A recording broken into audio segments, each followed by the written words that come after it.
Ever catch yourself making a choice and think, how did I end up here? Like, did I really need that extra scoop of ice cream? You know, it's funny you should say that. We often think we make decisions logically, but there's a whole lot more going on under the surface. That's what we're diving into today, the hidden forces behind our choices. We're looking at Nudge, a book all about something called choice architecture. And it really makes you see those everyday decisions in a whole new light. Absolutely.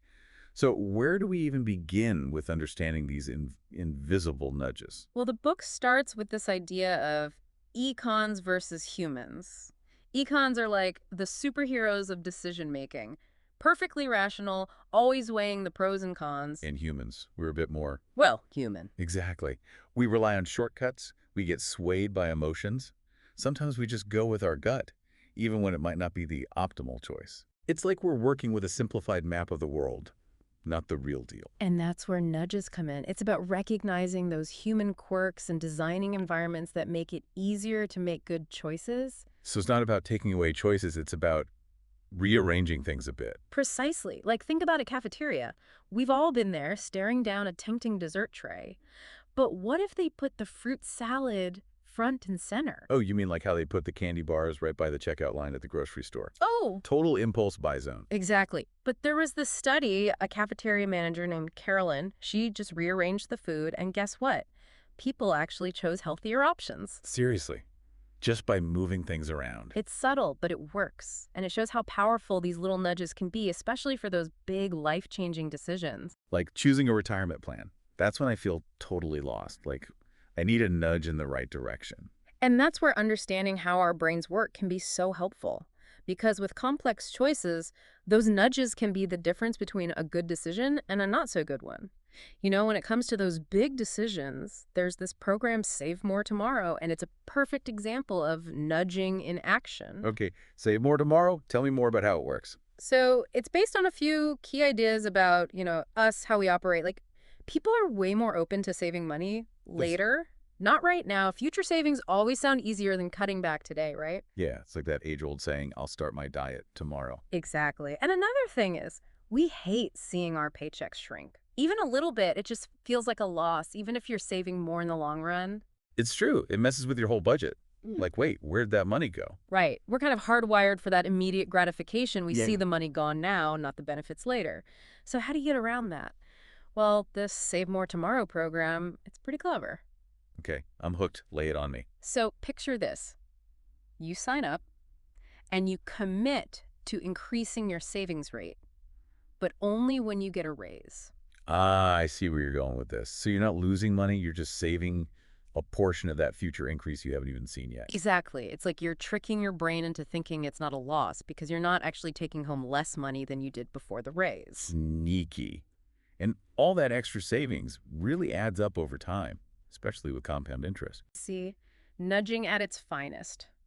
But it's not always about encouraging action. Sometimes it's about what happens when we don't actively make a choice at all. You mean like when I leave all the notifications on my phone turned on, I just can't be bothered with all the settings? Well, think of it more like organ donation. You know how in the US you have to check that little box on your driver's license to become a donor? It's an opt-in system, Yeah, right? yeah. So if you don't do anything, you're not a donor. Exactly. But in a lot of European countries, they have what's called presumed consent. Basically, you're automatically an organ donor unless you say, no thanks. So it flips the default. Yeah. Inaction means you're in rather than out. And the crazy thing is, those countries see way higher organ donation rates. It's amazing how much inertia plays a role in our choices.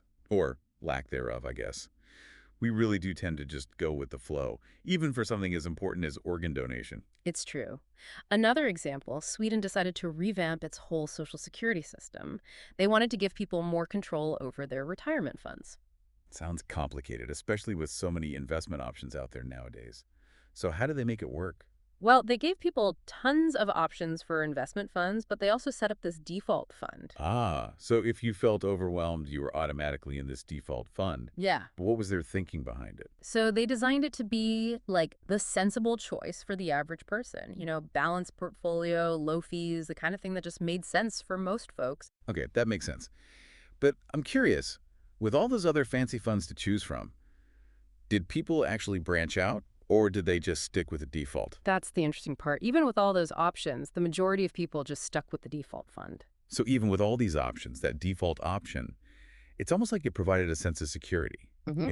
like a safety net for those who felt overwhelmed by the choices. It's really fascinating how our brains are wired, isn't it? We crave that sense of security even when we don't realize it. But it makes me wonder, is there a downside to all this nudging? Like, Yeah. who gets to decide what the right choice is? Ah, yes, the ethics of nudging. It's something Nudge tackles head on. They call their approach libertarian paternalism. Libertarian paternalism. Okay, now those sound like two completely different things. How can you be both libertarian and paternalistic at the same time? Well, it's about finding that sweet spot, right, between giving people freedom of choice, but also steering them towards what's generally considered a positive outcome. So it's not about limiting choices, but more about, how do I say this, making the desirable choice, the easier choice. Precisely. It's about gently nudging people in the right direction while still respecting their autonomy. Think of it this way. Going back to that cafeteria example, you're not banning the pizza and burgers. You're just making the healthier options more appealing and accessible. So no more hiding the fruit salad in the back corner. But what about this whole slippery slope argument? Like, if we start nudging people in one area, where does it end? It's a valid concern. Critics worry that even small nudges could lead to more intrusive interventions down the line. But if people are always free to choose, even if it means opting out of the nudge, wouldn't that address those concerns? It's definitely a key part of ensuring ethical nudging. And transparency is crucial too. If a nudge is being used, it should be out in the open. People deserve to know why it's there. So no subliminal messages or hidden agendas, just honest attempts to help people make choices that benefit them in the long run. Exactly. And that's what makes this whole concept so intriguing. It's about understanding our own biases, our tendencies, our quirks, not to exploit them, but to use that knowledge to create environments that help us thrive. It's almost like we're all part of this giant behavioral experiment, whether we realize it or not. In a way, we are. But by becoming aware of these influences, we become more conscious decision makers. That's a great takeaway for our listeners. So next time you're faced with a choice, big or small, ask yourself, am I being nudged here? And if so, is it a nudge you're comfortable with? Absolutely. The more we understand about how our minds work, the more power we have to shape our own decisions and create a future we're excited about. That's all the time we have for today's deep dive into the world of nudges. We hope this conversation has given you a fresh perspective on how your choices are shaped and what it truly means to be a choice architect in your own life. Until next time, keep those minds curious.